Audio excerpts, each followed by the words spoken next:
Hitik na hitik sa bunga. Hindi na kasi maubos kaya hindi ko na siya pinitas. Yan ang aking green bell pepper. Nagkulay red na sila. Hindi rin naman maubos. Sinayaan ko na lang siyang pumula para magamit din sa ibang pagluluto.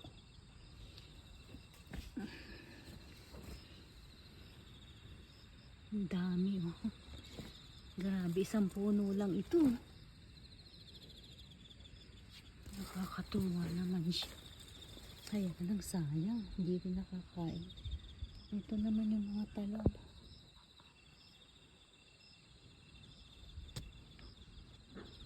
Talong. Ang daming damo, hindi na kasi magamasan.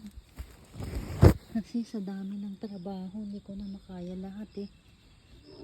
Talong.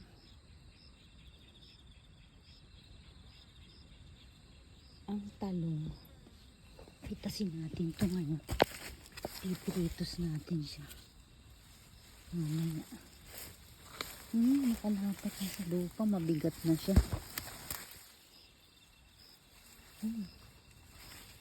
Yung aking ano ang tawag dito? Saluyot. Hindi ko na rin napitasan. Nagsawa na kasi ako. Kaya humaba na siya.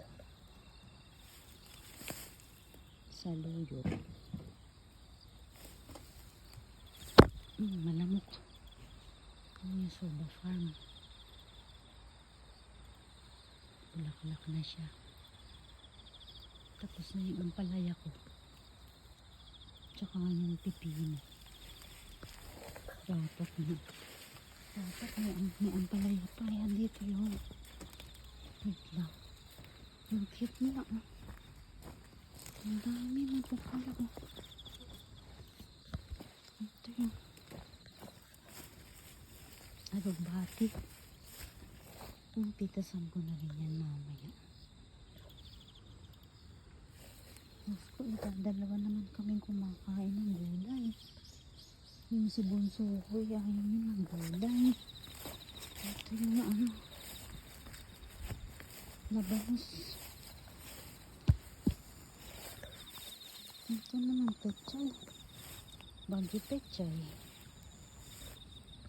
Wala nakalagay siya sa net kasi kinakain siya ng mga uod. Ito yung pulang labanos. Ito yung puting labanos. Ito yung soba farm. Ito yung green beans. Maliliit pa siya.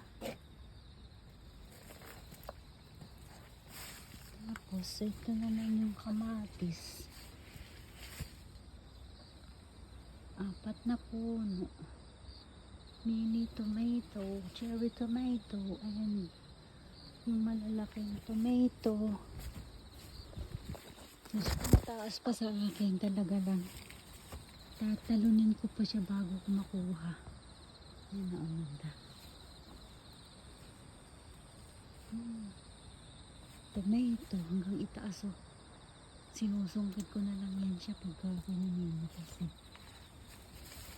Ito yan, ito kuryente to. Nakapalibot dyan sa aming garden. Para hindi siya pasukin ng baboy ramo. At saka yung ibang mga animals na nagkalat dito sa bundok. Kinakain kasi nila yung gulay-gulay. Ang sarap sanang pumunta doon sa ibaba. Hanggang ibaba kasi ito eh. Tinatamad ako. Okay, mamimitas na tayo. At ako'y nilalamok, malamok. Grabe siya oh. Hitik na hitik. Aanin ko ba to?